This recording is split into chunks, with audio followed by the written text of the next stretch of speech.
Paz do Senhor para os irmãos. Prazer estar aqui junto com os irmãos, mais uma vez, adorando a Deus, que é digno de toda a honra, de toda a glória e de todo o louvor. Me sinto muito alegre esta noite. Verdadeiramente o Senhor, Ele tem feito coisas extraordinárias. Deus, Ele tem nos surpreendido de uma tal maneira, essa semana que, sabe quando a gente escuta pregador dizendo que Deus vai surpreender você? Pois Deus, Ele tem feito isso essa semana, de uma forma muito interessante, da maneira como Ele quer fazer, é claro, mas Deus tem surpreendido. Nós participamos nós estamos no mês de oração e participamos de um culto, de um sábado no mês de oração lá na sede. Aí o irmão chega para mim, eu estava dirigindo o culto, aí o irmão chega para mim e faz: Saque, dá oportunidade a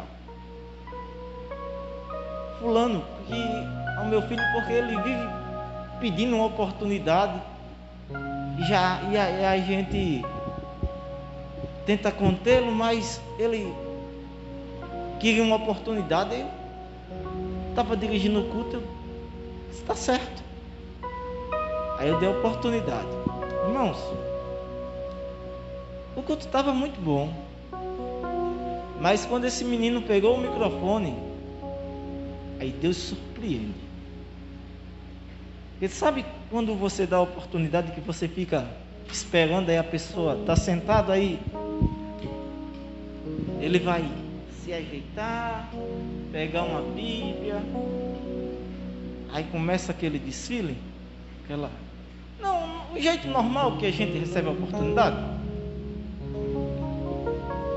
Quando eu dei a oportunidade a ele, que virei, ele, a paz do Senhor para os irmãos, ele estava sentado lá no último banco da igreja. Quando ele falou, eu disse: só pode ter vindo correndo. Ele só pode ter vindo correndo. Ele estava sentado no último banco da igreja. E eu acho que ele não tem ainda 14 anos ainda. Aí ele disse que estava muito feliz em estar ali e que queria adorar a Deus com o hino. Aí ele vira para Natanael, estava no teclado, aí ele diz o hino que vai cantar, ele diz: vou cantar aquele, por toda a minha vida. Aí Natanael dá o tom. Aí quando Natanael dá o tom, ele já ia cantar, ele: não, é esse não. Aí foi lá no ouvido de Natanael, cantou um pouquinho do hino, aí Natanael deu o tom, ele disse: é esse. Aí ele começou a cantar. Quando ele começa a cantar, a igreja era um culto de oração, um mês de oração. Os irmãos sabem que no mês de oração, nos dias que não tem culto na igreja, a igreja nem estava cheia, como está aqui hoje, mas também não estava vazia. Tinha varões, os adolescentes, todos os grupos tinham gente, mas é aquele culto de oração, né? Ele começou a cantar o hino. Ele cantava: por toda a minha vida. Canta comigo, igreja. Ó Senhor, canta comigo. E cantava um pedacinho para os irmãos repetir. Parecia que ele estava cantando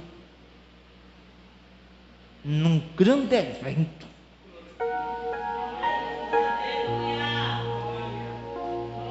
Parecia que ele estava cantando numa igreja. Parecia que aquela igreja estava lotada, embaixo, em cima, no púlpito. E eu não consegui fazer nada, eu só consegui ficar assim.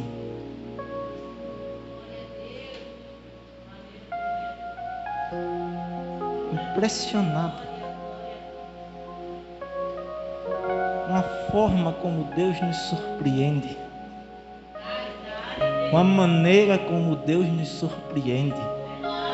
E Deus, Ele falou comigo de uma forma tão especial ali naquele culto tão simples, mas Deus falou comigo.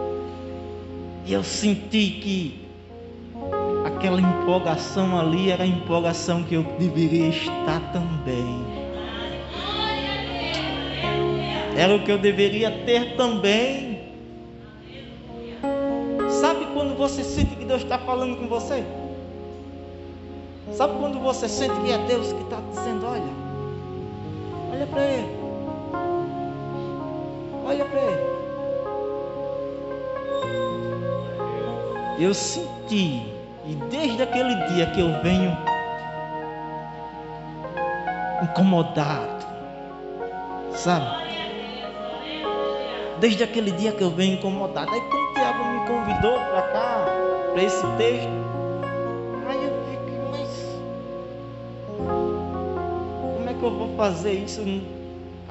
Faz um tempo que eu não dou estudo, só pregando e outras atribuições. Aí comecei a dar uma olhada no texto. A primeira coisa, quando eu cheguei aqui, que eu falei com o Tiago, eu disse, que coisa tremenda.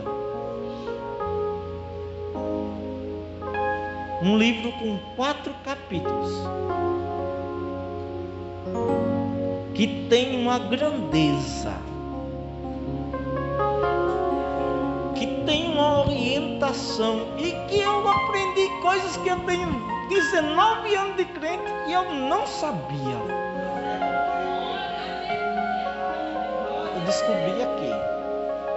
Eu tenho certeza que desde o primeiro dia que tem sido uma bênção isso aqui.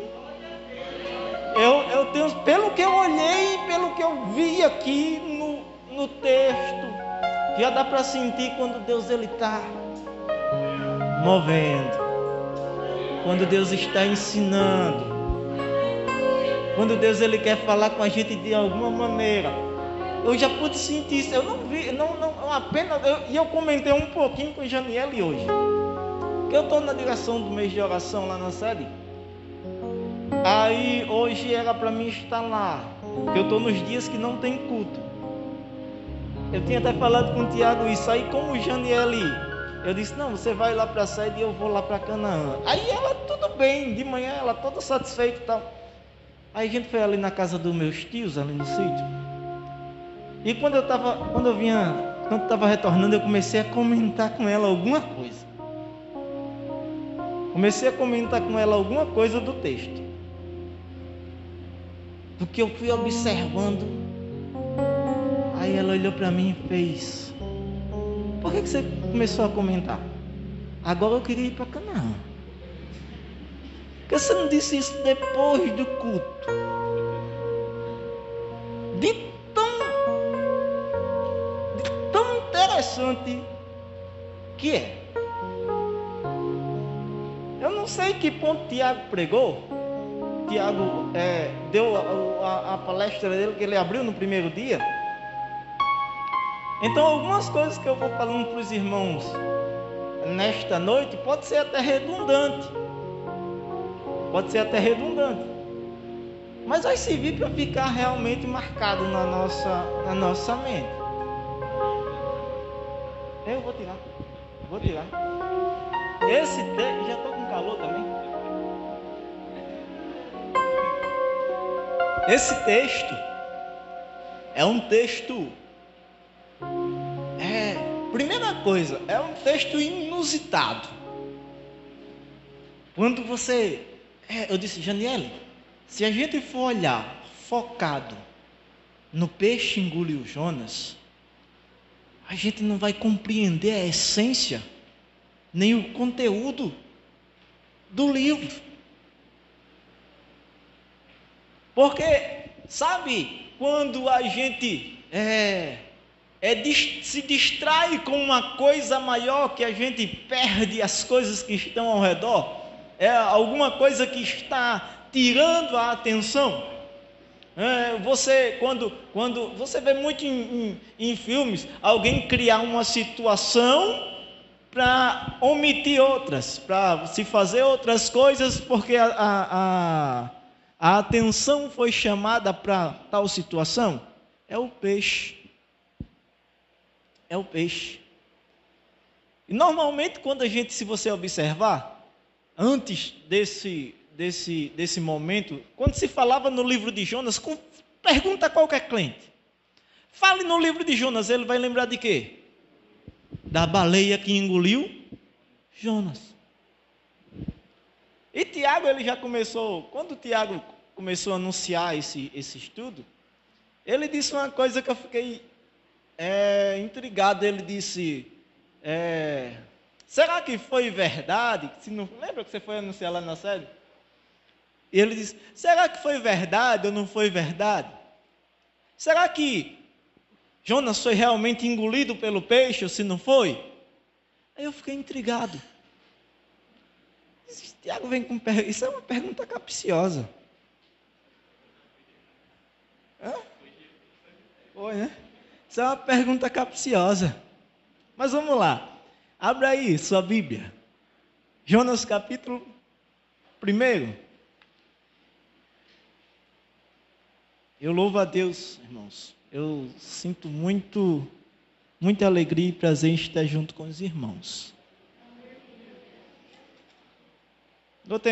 Eu não vou pregar, a gente vai estudar. Não vou pregar. Nós vamos estudar juntos. Jonas capítulo 1.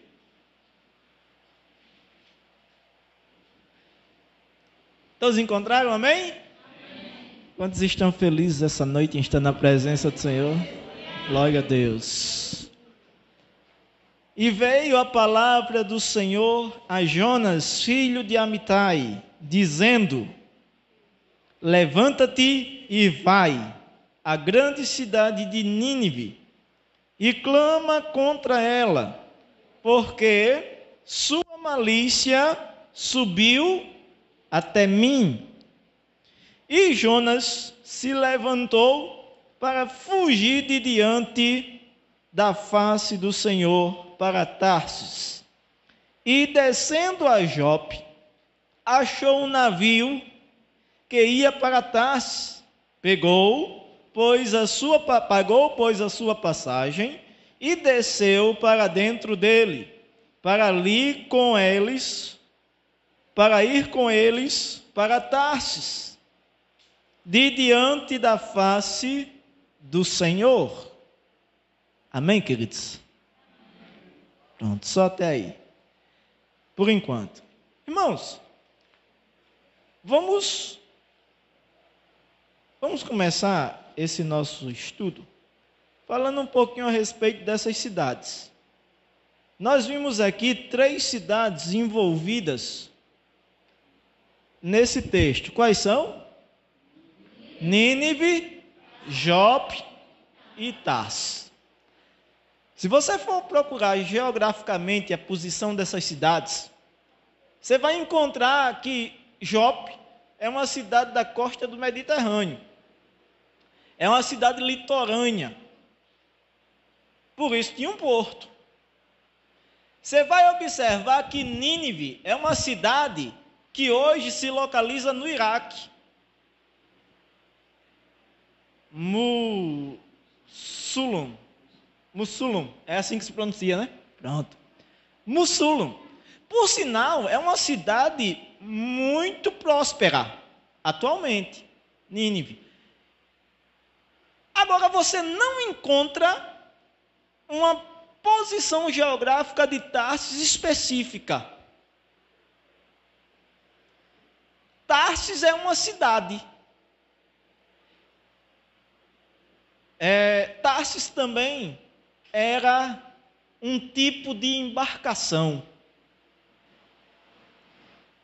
E alguns estudiosos dizem que Tarsis poderia ser uma cidade da costa da Espanha, na desembocadura de um rio, essa cidade chamada Tarsis. Por que é importante a gente saber disso? Eu tenho uma localização geográfica específica de Nínive, específica de Jope, mas Tarsis eu tenho uma brecha. Tarsis, acredita-se que Tarsis ficava na costa da Espanha porque a embarcação que Jonas subiu ia exatamente para aquelas bandas, mas não tem uma referência específica de que o nome da cidade era Tarsis. Aí eu comecei a pesquisar a respeito. Deixa eu falar um pouquinho a respeito de Tarsis. Tarsis era um tipo de embarcação. Se você for comparar com aviões, você vai ter aviões de caça, é um tipo de avião. Você vai ter Boeings, é outro tipo de avião que faz viagens com mais gente e consegue percorrer um percurso maior. Então, seria o que se chamava de Tarsis também.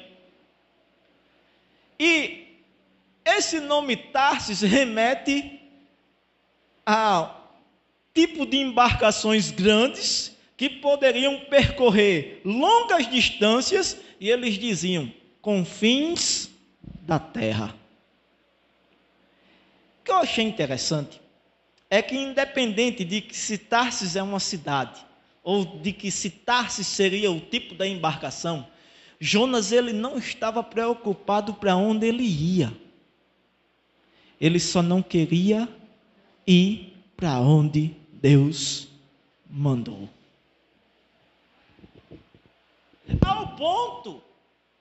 Ao ponto de procurar uma embarcação. Mas por que procurar uma embarcação? Porque se você observar, eu vou ser bem didático hoje, viu? Se você procurar uma embarcação, se ele procurou uma embarcação, é porque realmente ele não queria chegar em Nínive. Eu já escutei alguns pregadores dizendo que Jonas podia ter chegado no porto e ter pego uma embarcação para ir a Nínive. Isso seria impossível. Por quê? Olhe para cá. Imagine que dessa cortina para cá é o mar Mediterrâneo. E Jope vai estar bem aqui, ó. Por quê? Porque é uma cidade litorânea. Uma baía formosa. Tá? E para lá está o mar. Então ele foi procurar um porto. E Nínive, onde está? Se o mar está para lá, ele podia até fazer isso. Ó. Se Nínive tivesse nessa costa. Só que Nínive estava aqui. Geograficamente.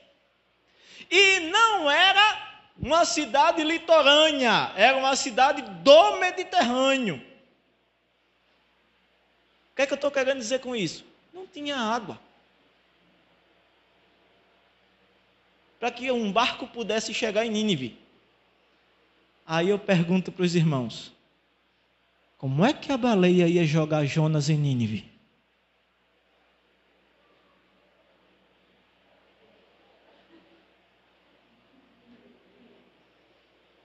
Vamos lá, vamos para frente. Bem, os irmãos estão entendendo? Quem está entendendo diz amém. Amém. Beleza, maravilha. Então o que é que acontece? Está pensando, Jonas? Mas é assim, não é, Tiago? A gente vai ter esse posicionamento geográfico. Bem, de onde Jonas estava para Nínive já era bem distante. E a gente tem que entender como é que ele ia fazer para chegar lá. Na época, condução era animal ou embarcação. Ou as pernas. 11. Vamos imaginar que Jonas tivesse sido engolido pelo peixe. Vamos imaginar que Jonas tivesse sido engolido pelo peixe. Para esse peixe lançar Jonas, o mais próximo que ele podia chegar de Nínive, ficava a uma distância de 1000 quilômetros. É como ir em Fortaleza e voltar. Andando. Eu nunca fui, mas se eu não me engano, é como a distância daqui até a Bahia. Ou é a metade do caminho de ida ao Rio de Janeiro. É assim, irmão nego? Mais ou menos isso, né? É perto. Seria o ponto mais próximo, uma vez que no texto está dizendo que a baleia cuspiu Jonas em terra seca. Das duas, uma. Ou ela deixou ele na praia, ou lançou ele como um foguete.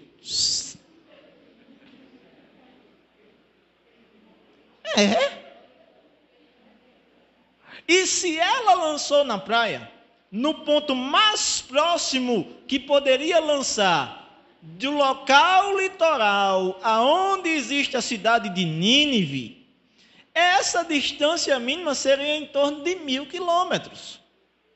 Poderia deixar mais perto? Poderia, porque desse lado aqui está o mar Mediterrâneo. Faixa de terra territorial. E aqui do outro lado vai estar o mar Cáspio. Bem, aí você vai me dizer, será que ela não jogou ele lá no lado do mar Cáspio? Geograficamente, para isso acontecer, parece uma aula de geografia, né? Geograficamente, para isso acontecer, ela precisava dar a volta ao mundo. Com Jonas no ventre. E em 3 dias. Por quê? Porque não existe ligação do mar Mediterrâneo com o mar Cáspio. Não por aqui, nem dando essa volta. Não existe ligação. Ou seja, a única ligação era ela sair do mar Mediterrâneo, pegar, contornar, ali por intermédio, pegar Cabo Verde, o Pacífico, o Atlântico, o Pacífico e dar a volta. Para chegar lá, para jogar Jonas em uma distância com mais ou menos uns 700 quilômetros de Nínive. Ou seja, Nínive era uma cidade que não tinha acesso por água.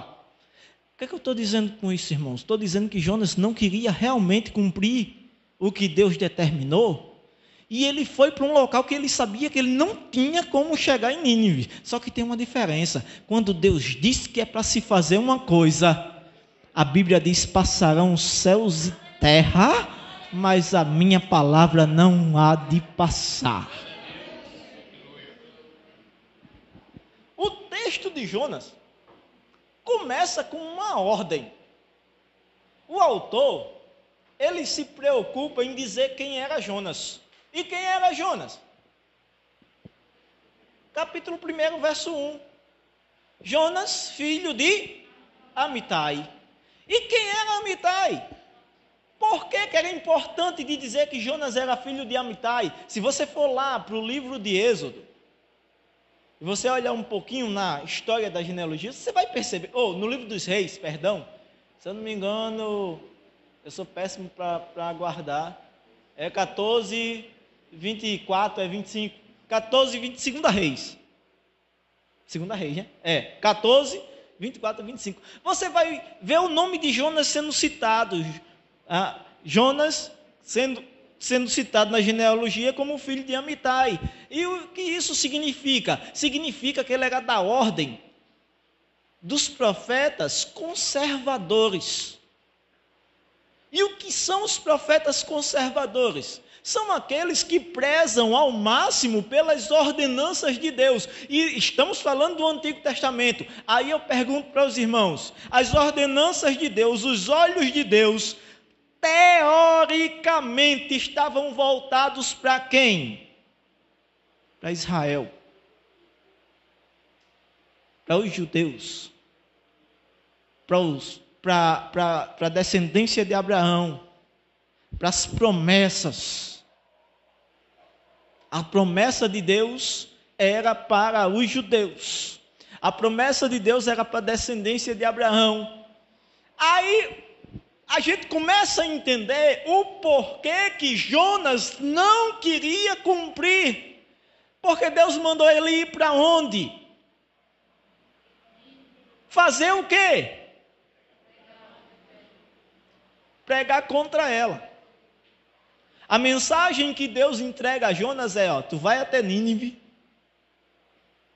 Tu vai até Nínive e fala contra aquela cidade. E diz que o seu pecado chegou até as minhas narinas. A mensagem de Deus para Nínive era boa ou não? Era não. Mas por que mandar Jonas lá? Se Nínive não era uma cidade judaica, não era uma cidade de costume judaico. O que é costume judaico? Vamos lá, é simples. A gente congrega numa igreja que tem ritos, costumes, certo? Tem costumes.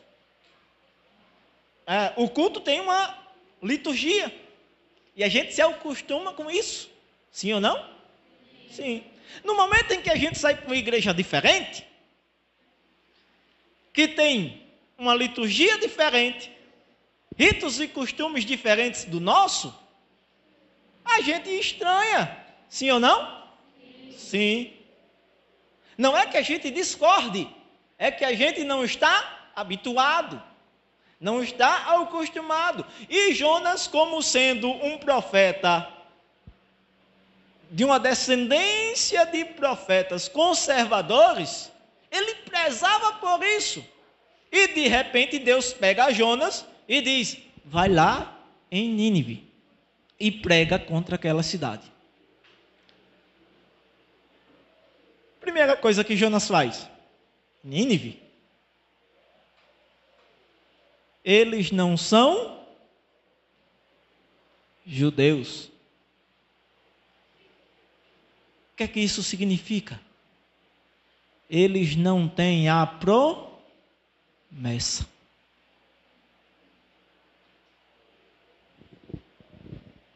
Isso é interessante. Os profetas, eles profetizavam. Para quem? Para quem tinha a promessa. Toda a geração de profetas estava voltada para quem tinha a promessa. A não ser que essa profecia fosse uma profecia de destruição. Aí eles se levantavam e profetizavam contra nações diferentes, no sentido de derribar, de vencer uma guerra. Mas Jonas, o que é interessante é que quando Jonas, depois de tudo que acontece com ele vai lá e prega na cidade de Nínive. E, segundo o texto, o rei se arrepende, se veste de pano de saco.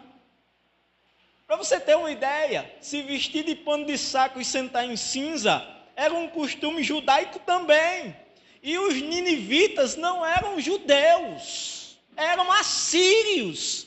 E só para abrir um parêntese, os assírios eram um povo muito ruim, cruel, que descumpriam acordos de guerra. E que eram acordos de guerra? As guerras antigamente eram muito truculentas. As de hoje também. Mas era muito sangue frio, sanguinário, só que tinham acordos. Tais coisas como um exército que vencia uma guerra, que tomava tudo do seu oponente, quando chegava no clã, poupava mulheres e crianças. Não tinha isso com os assírios. Os assírios eram cruéis. E de repente, Jonas ia pregar contra aquela cidade. Talvez a mensagem fosse uma mensagem de destruição, porque diz a Bíblia que Deus disse: Jonas, diz a eles que o pecado deles chegou até mim, chegou até as minhas narinas, e eu vou destruí-los. Mas Jonas, quando ele cumpre isso, que o rei se veste de pano de saco, que decreta emite um decreto para todos os ninivitas, até os animais, se abster de comida e se vestir de pano de saco, demonstrando arrependimento. Aí a Bíblia diz que Deus se compadece. Aí Jonas chega para Deus e diz: eu sabia que o Senhor não ia destruí-los. Vocês estão entendendo? Nós estamos falando de um profeta frustrado.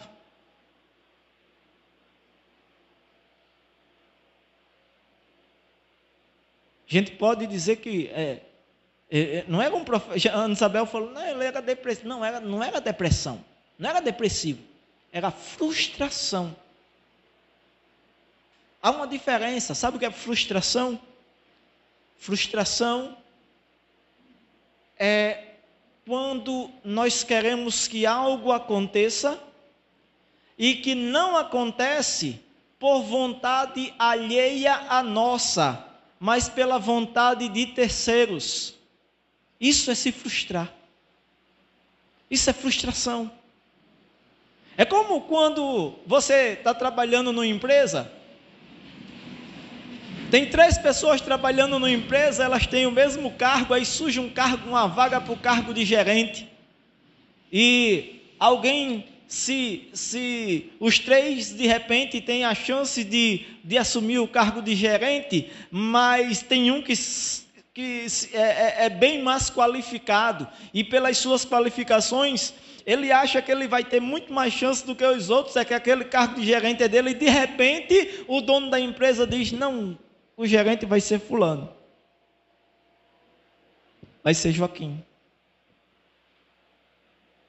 Aí aquele que tinha todas as qualificações, ele se frustra.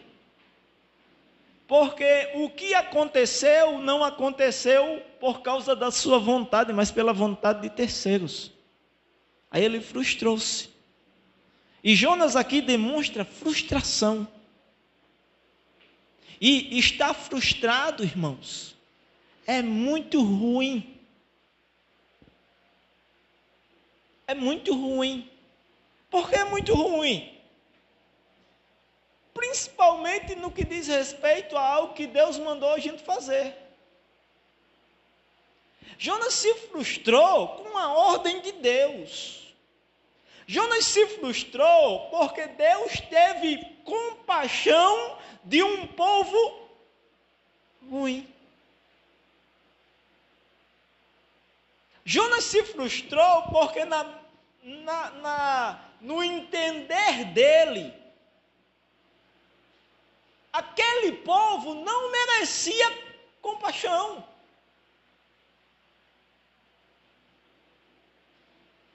Aí Jonas se frustrou.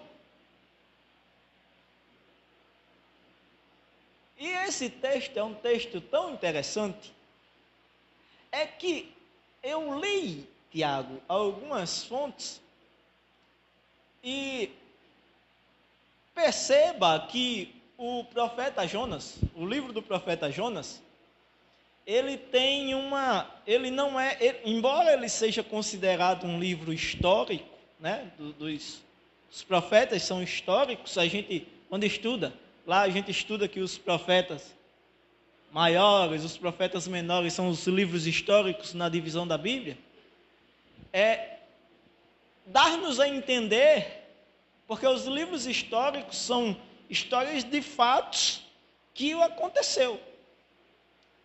Do tipo, quando a gente fala que Elias, ele orou e fogo do céu caiu e matou 450 profetas de Baal, a gente não está falando de uma alegoria, a gente está falando de um fato. E isso nós cremos que realmente o aconteceu e testificaram, a testificação dos israelitas, como realmente eles testificando, quando Elias propôs, que disse, o Deus que responder com fogo, esse é Deus. Aí os israelitas disseram, essa proposta é boa. Há uma testificação, é um fato. O livro do profeta Jonas, ele demonstra, eu não vou dizer que é a única vez, mas uma das poucas vezes que Deus, ele mostra como é que eu posso dizer, uma inserção da igreja. Porque Nínive vai representar a igreja. Por quê? Vamos lá. A gente está falando do Antigo Testamento, certo? Então, no Antigo Testamento só existia 2 povos. Alguém sabe? Judeus e gentios. Quem não era judeu era gentio. E o judeu não se misturava com os gentios. Os judeus era para ser separado.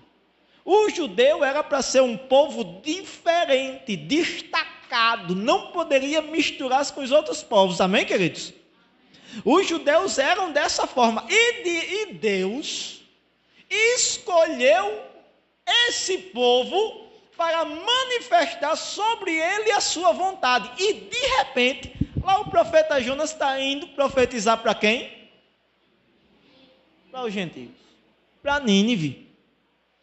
A cidade onde tinha a maior concentração na época, uma das maiores, de pessoas inescrupulosas e maldosas. E qual era a mensagem? Se a mensagem fosse semelhante à de Sodoma e Gomorra, porque eu também andei fazendo uma comparação, quando Deus disse que ia destruir Sodoma e Gomorra, aí Abraão chegou para Deus e disse, Senhor, mas se tiver 40 justos, eu poupo a cidade. Mas se tiver 30, eu poupo a cidade. Mas se tiver 20, eu poupo a cidade. Acabou que não tinha, e Deus executou. Já com Jonas, a mensagem foi semelhante. Eu vou destruir, mas antes vai lá e dá a eles a oportunidade. Antes vai lá, Jonas, e dá a eles a oportunidade. Só que ele estava mandando Jonas ir para uma cidade de gentios. Aí, de repente, Jonas, que é um profeta conservador, se vê numa situação em que ele está indo abrir a porta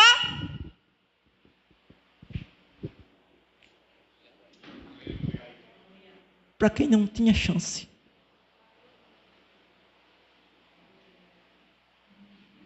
Que coisa interessante. Que coisa extraordinária.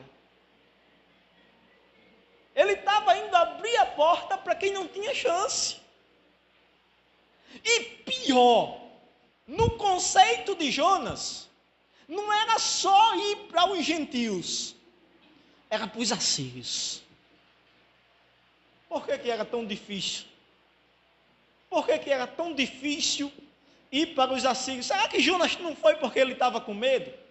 Vamos ver se Jonas estava com medo. Vamos ver se Jonas estava com medo. Os irmãos, criem a sua própria concepção. O texto vai dizer, no capítulo 1 ainda, do livro de Jonas, no verso 15.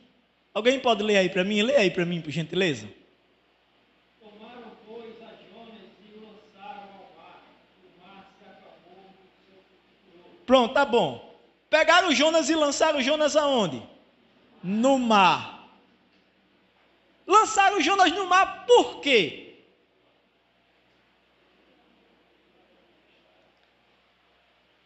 Por que lançaram Jonas no mar? Por causa da tempestade. Foi não. Não foi por causa da tempestade. Por que lançaram Jonas no mar?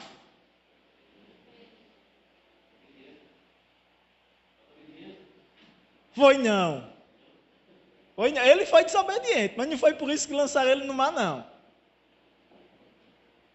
Lançaram ele no mar porque ele pediu.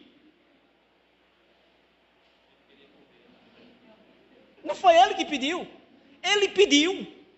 Se você ler os versículos anteriores, você vai observar que os homens que estavam na embarcação relutaram ainda mediante ao pedido dele. Quando tudo estava a naufragar, começaram a procurar um motivo. Aí eles começaram a pedir aos seus deuses e não estavam conseguindo nada, começaram a lançar as coisas fora, protocolo de embarcação. Se o barco vai afundar, meu amigo, deixe ele leve. Jogue tudo fora. Quem assistiu aquele filme Mar em Fúria, vai perceber que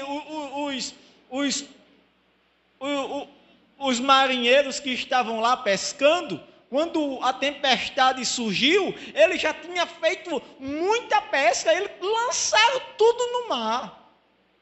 O que pescaram e algumas coisas que estavam em excesso. Para quê? Para tentar sobreviver à tempestade. Desce o comandante do navio até o porão e encontra Jonas dormindo. Será que Jonas estava com medo?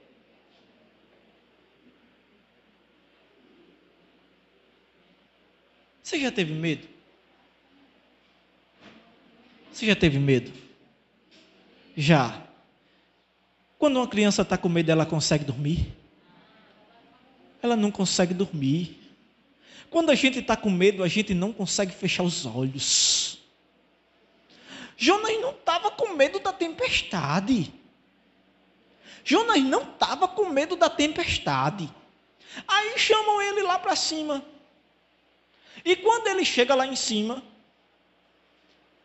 primeiro o comandante disse: o que tu está fazendo aí, dormente? Tu não está vendo o que está acontecendo? Por que tu não estás clamando ao teu Deus? Clama a Ele. Quem sabe assim Ele não nos livra. E Jonas? Falou nada. Jonas não teve coragem de se apresentar. Aí ele continua. Que ocupação é a tua? De onde tu vens? Qual é o teu Deus? Ele começa a interrogar Jonas para procurar saber alguma coisa de Jonas, porque até então Jonas está calado. Tudo sendo destruído ao seu redor e Jonas calado. E quando Jonas vai responder, ele não tem coragem de dizer qual é a ocupação dele. Alguém sabe qual era a ocupação de Jonas? Não, melhor dizendo, os 300 tem uma cena muito interessante. Aquele Leônidas, que comanda o exército dos espartanos, ele se encontra com um grupo de um determinado clã que está armado também de foice, de enxada, e querendo ir para a guerra junto com Leônidas. Aí, de repente, Leônidas chama o chefe deles, e aí ele começa a perguntar, qual a ocupação dos teus homens aí? Aí um diz que é artesão, o outro diz que é lavrador, o outro diz que é isso e aquilo outro, mas está lá, cheio, armado até os dentes, para ir para a guerra. A ocupação deles. Aí Leônidas vira-se para os espartanos, aí diz, espartanos, o que vocês são? Aí eles dão um grito de guerra do exército. Eles são guerreiros que vão para a guerra. Essa foi a pergunta que fizeram para Jonas. Qual é a tua ocupação? Jonas não tem coragem de dizer qual era a ocupação dele. Ele diz de onde ele é. Ele diz que é hebreu e diz a quem ele teme. Ele diz que teme ao Deus que fez o céu, a terra. Mas ele não tem coragem de dizer qual era a ocupação de Jonas. Jonas era o quê? Profeta. Capítulo 1 de Jonas está bem claro. E veio a palavra do Senhor, e veio a palavra do Senhor a Jonas, filho de Amitai. E a gente sabe que naquela época a palavra do Senhor não vinha a qualquer um. Jonas não era qualquer um. Jonas era profeta. E ele não teve coragem de dizer isso. Vamos lá. A gente está falando de Jonas. Você vê como eu fiquei muito entusiasmado quando eu comecei a dar uma olhada nesse texto. Porque eu comecei a perceber algumas coisas. Primeiro, no Antigo Testamento, o projeto de Deus para a igreja já estava. A igreja somos nós. A Bíblia diz que do céu o Senhor olhou e ele não viu nenhum justo sequer. A coisa era tão séria com os judeus, irmãos. A gente está falando, o livro de Jonas ele foi escrito em torno de 300 anos antes de Cristo. 300 anos antes de Cristo. Escreveu-se o livro de Jonas. Se o fato verídico, se aconteceu ou não, só uma coisa, não estou dizendo que aconteceu, não estou dizendo que não aconteceu. Só estou mostrando alguns pontos que a gente observa que dá-nos a entender um pouco mais a respeito dele. Mas se aconteceu ou se não aconteceu, não quer dizer que foi em 300 anos antes de Cristo. Tá? Mas o livro foi datado, foi escrito aproximadamente aí em 300 anos antes de Cristo. E a gente está falando de um povo exclusivo. Exclusivo. E aí, permita-me abrir um parêntese. Quando a gente fala que judeu é exclusivo, é porque eles são exclusivos de verdade. Ele não se mistura. Judeu é judeu. Já tentaram disseminá-los, já tentaram espalhá-los, já tentaram levá-los para qualquer lugar, mas quando aonde eles estiverem, eles são o que são. Se você chegar na comunidade judaica, você vai perceber que eles são judeus de verdade. Que eles não se misturam.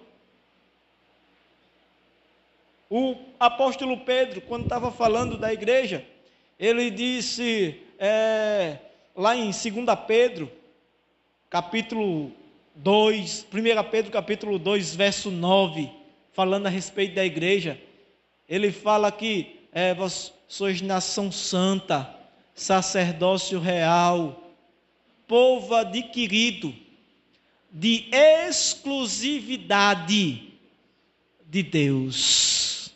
Mas quando a gente fala aqui, aí a gente aqui e acolá, a gente anda cambaleando. A gente deixa de ser exclusivo. Quando a gente fala, quando o apóstolo Pedro está falando de exclusividade, que nós somos exclusivos, é porque Deus é para ser o centro da nossa vida. Deus é para ser o guia. Deus é para ser a primeira pessoa com quem nós conversamos quando estamos precisando de um conselho. Deus é para ser aquele que está à frente de tudo. Deus é para ser aquele que está à frente das nossas decisões. Deus é para ser aquele que toma conta do nosso lar. Deus é para ser aquele que toma conta da nossa vida. Deus é para ser tudo em todos. É Deus. Quando o apóstolo Pedro está falando de exclusividade, ele não está falando de sociedade nem de parceria, ele está falando de exclusividade. Quando Deus escolheu a igreja, ele escolheu a igreja para ser dele, não para ser parceira.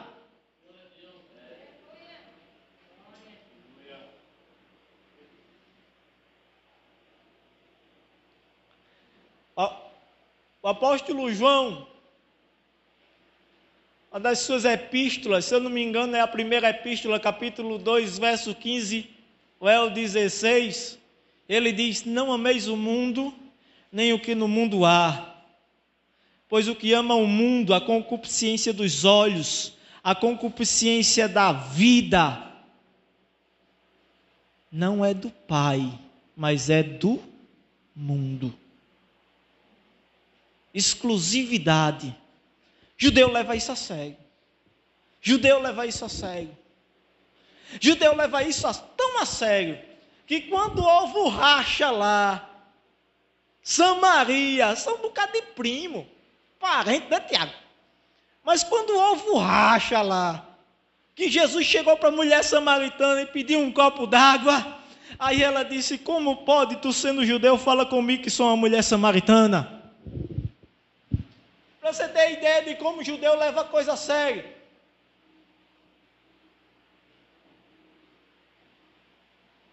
Exclusividade. Exclusividade. Esse livro de Jonas, ele mostra que Deus aqui, ele faz uma ruptura. Ele está falando que o projeto dele é muito maior do que somente os judeus. E quantas vezes, irmãos, e quantas vezes não agimos assim? Achamos que é só para nós e fechamos a porta. Achamos que Deus fez, a gente achou com aquela porta ali, então vamos ficar só para a gente, mas Deus abriu a porta, o véu do templo rasgou-se, de alto a baixo, e Ele abriu a porta. Amém, queridos? Amém. Quarta-feira a gente continua. Já. Quarta-feira a gente continua. Você vê como é? Tem tanta coisa aqui nesse livro. Livrozinho de 4 capítulos. É um dos... Eu aprendi muito. Eu aprendi muito aqui. De verdade. Só para mim fechar aqui. Estava conversando com uma jovem senhora que estava saindo para o campo, se mudando da sua cidade para ir para uma outra cidade, por causa do Evangelho, deixando família, parentes. E eu, nessas horas você fica pensando, o que é que a gente fala?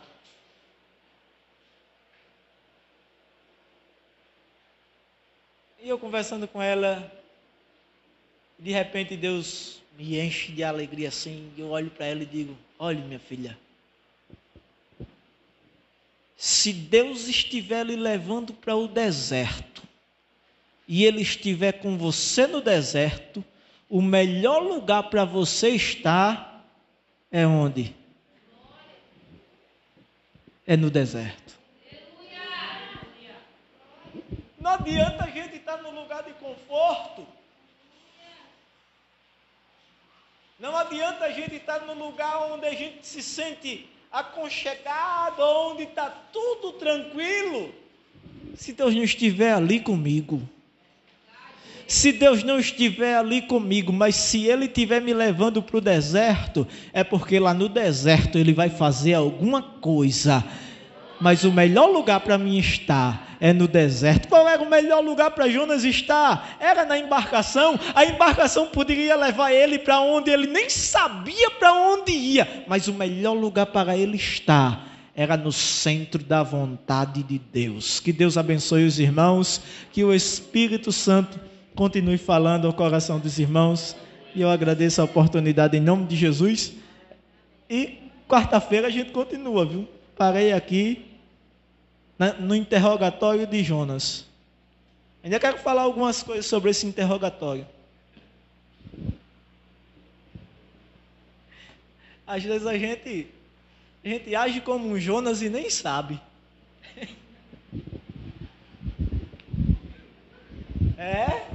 Às vezes a gente é agente secreto, irmãos. Sabe o que é agente secreto? Sabe, né? Todo mundo aqui assiste filme. Aquele que não quer revelar a sua identidade, não quer revelar quem é, às vezes está sendo coagido de alguma maneira, de alguma forma, e era Jonas. Deus abençoe os irmãos. Tiago, obrigado. Glória a Deus. Quarta-feira, irmãos, estejam aqui novamente. Está vendo como é bom, irmãos, nós estudar a palavra de Deus a fundo, aprender. Eu creio que todos que vieram aqui nessa noite aprenderam algo da parte de Deus. Enquanto o pastor Isaac ministrava aqui aquela pergunta, por que Jonas foi lançado no mar? E o Espírito Santo falou comigo, ele estava determinado a morrer. Porque imagine, irmãos, em alto mar, altas tempestades, altas ondas, ele vai ser lançado no mar, ele quer morrer. Porque ele mesmo disse no verso 12, me lança no mar, e o mar se acalmará. A fúria vai se acalmar. Ele estava determinado a morrer. Mas eu aprendi algo aqui, o Espírito Santo falou, que lá no livro do profeta Isaías, capítulo 55, o Senhor vai dizer, porque os meus pensamentos não são os vossos pensamentos. Jonas estava determinado a morrer, me lança no mar, mas Deus tinha um plano para Jonas. E qual era o plano? O peixe. Ele nunca imaginou que o grande peixe já tinha recebido ordem de Deus para tragar Jonas. Então, irmãos, se Deus predeterminou, aumenta um pouquinho esse retorno então. Se Deus predeterminou algo para você fazer, é você que tem que fazer. É você que tem que cumprir. É você que tem que realizar, porque Deus reservou você para aquela obra, para aquela chamada. Então, vá fazendo diferente de Jonas. Não queira fugir, mas queira ir fazer aquilo que Deus mandou você fazer. Oh, aleluias. Coisa linda, né, irmãos? Quarta-feira tem mais. Quarta-feira, e vamos estar aqui novamente com o pastor Isaac. Sexta-feira que vem, o pastor Jean vai estar aqui. E na próxima quarta também, da outra semana, o pastor Jean também estará aqui. E nós iremos terminar na outra sexta-feira, dia 29, em nome de Jesus. Eu creio que desde quarta-feira, os irmãos que têm vindo têm aprendido algo da parte de Deus. Igual o diácono Rosinaldo falou que nunca tinha visto ou aprendido algo que ele ouviu aqui na quarta-feira. Mas sabe o que é isso, irmãos? É porque nós temos o desejo ardente de aprender algo da palavra de Deus. Todos vocês que estão aqui são privilegiados.